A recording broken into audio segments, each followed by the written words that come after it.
nag-submit ako ng counter affidavit doon sa complaint nila na inciting sedition saka inciting to illegal. Sinagot naman namin lahat ng mga initiation namin, yung mga complaint. Sinagot namin. Sir, i-clarify ko lang po, yung mga complaints, pwede kinalaman ng September 21 yan? Ano na po, hindi na document? Ito ay doon sa mga post ko sa Facebook na sinasabi nila ito ay mga inciting to sedition and inciting to rebellion. Pero sa amin, very clear, yung mga lawyers natin, i-explain namin na hindi ito inciting to sedition.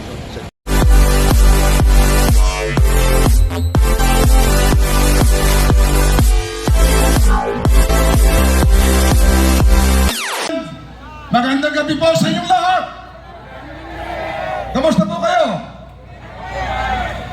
Ako po si Romeo Pokis, retiradong general at patuloy na sundalo ng bayan.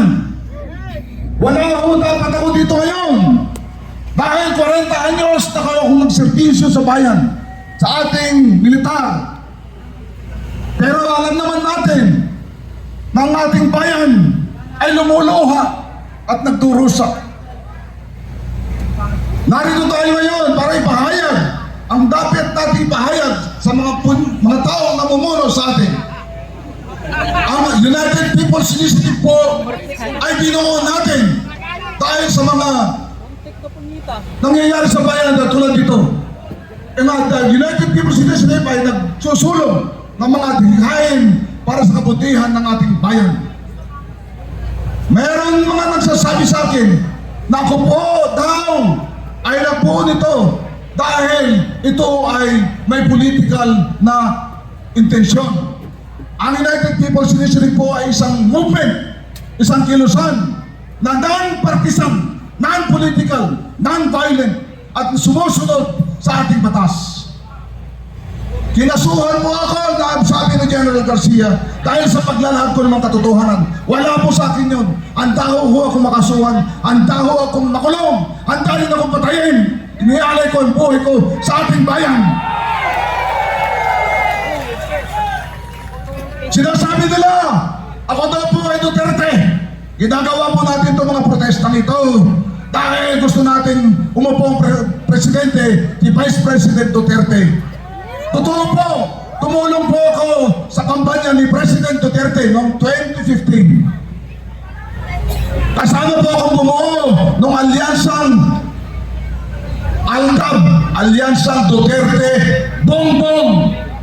Hindi ho Alyansang Duterte Cayetano, Alyansang Duterte Bongbong Marcos noong 2016 election. Noong 2022 election, ito ang nakarang eleksyon sa presidente. Mga kaibigan ko po, mga sibilyan, mga military, mga volunteers ko, binuo namin ang BBM 2.0 sa kanyang kampanya. Agosto pa lang po ng 2015, nag-umpisa kami mag-organisa. Nagkaroon ng mga programa. BBM 2.0 para sa kampanya ni BBM sa 2026 at 2022. Wala pa siya tatangkin noon. Noong nag-decide si Inday Sara na makipagtambal sa kanya, ang aming grupo, tinawag namin BBM Sara 2.0. Kaya sinasabi lang Duterte ko, hindi ho. Ang ginagawa natin ho dito, wala akong kasamang politika. Kaya ho ang UPI, pinatunayan po namin ito ng maraming beses.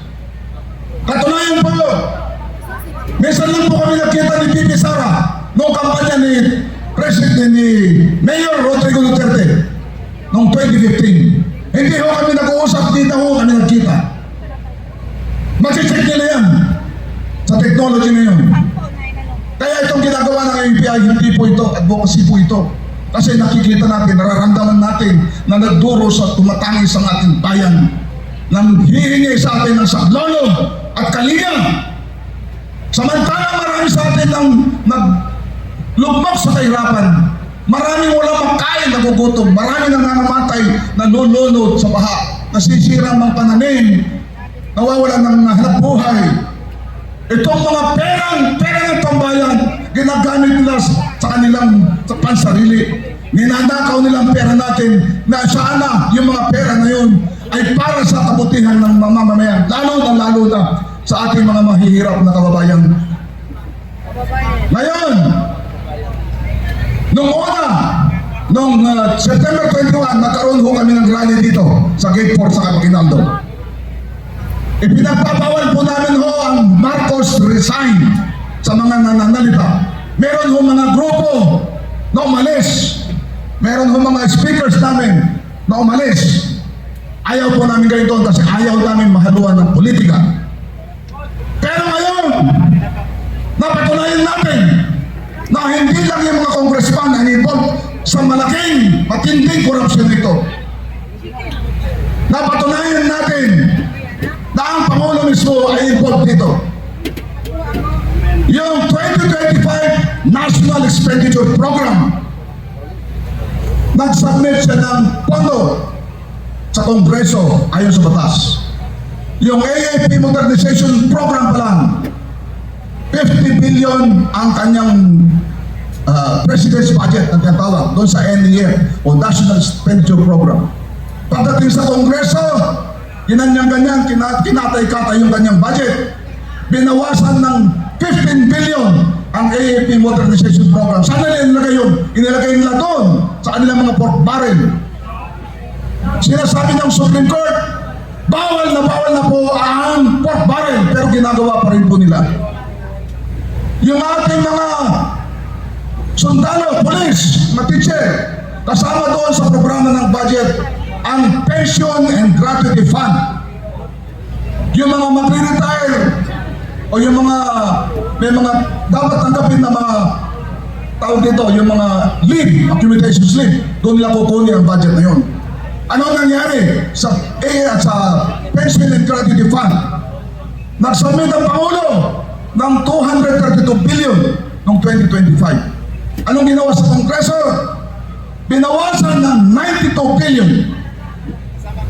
Binawasan ng 92 billion. Ano mangyayari pagka binawasan mo yung mga pension and gratuity fund? Marami dyan yung dapat na tatanggap sa taon na yon. Wala sila matatanggap dahil walang pondo. Ipoprogramin schedule pa yan sa susunod na taon para makatanggap sila. Ganon po ang nangyayari. Okay, kaya itong mga insertions na tinatawag, insertions, ano mga insertions na yan, pork barrel po yan. Alam naman natin. Okay, 100 billion na. Kaya ang ating mga sundalo, lalo na, tinaas sa kanilang subsistence allowance ng 200. From 150 pesos to 350 pesos. 200 increase. Saan galing yun? Doon din sa AP Modernization Program dapat, sa Armed Forces din po dapat yun. Doon din sa PGF, Pension Gratuity Fund. Para kang binigyan ng Kendry, akala mo nagpapasalamat ka, mga sundalo natin tuwan-tuwa. Hindi lang galing din sa AP budget yun. Ganun nangyari. So ano? Ngayon, bakit hindi dapat managot ang Presidente? Dapat managot ang Presidente. Bakit? Yung pinaruan ng mga kongreso, congressman,